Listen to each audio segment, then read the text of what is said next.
ఇంటికి వెళ్ళిపోతుంటే నా కబాలన కాళ్ళ మీద పడి ఒకే ఒక్క క్షణం మీతో మాట్లాడచ్చా అన్నాడు. నాకు అతని ముఖం చూసి అతను ఏదో చాలా ఉత్కంఠతో ఉన్నాడని, ఏం కావాలన్నాను.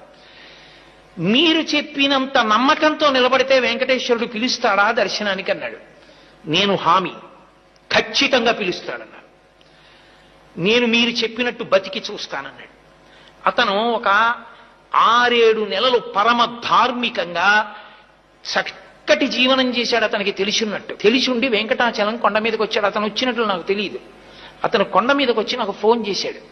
ఏమని ఫోన్ చేశాడంటే, నేను కొండ మీదకి వచ్చాను, మహాలఘు దర్శనం జరుగుతోంది, నిన్ను నమ్మి ధర్మాన్ని పట్టుకున్నాను, గురువుగారు చెప్పారు ధర్మం పట్టుకుంటే నువ్వు దగ్గరికి తీసుకుంటా ఉన్నారు, నన్ను కూడా తోసేస్తారా, నన్ను దగ్గరికి రానివ్వవా, నువ్వు నన్ను దగ్గరికి రానివ్వకపోతే ఇక నా శేష జీవితంలో ధర్మం పట్టుకోను, నువ్వు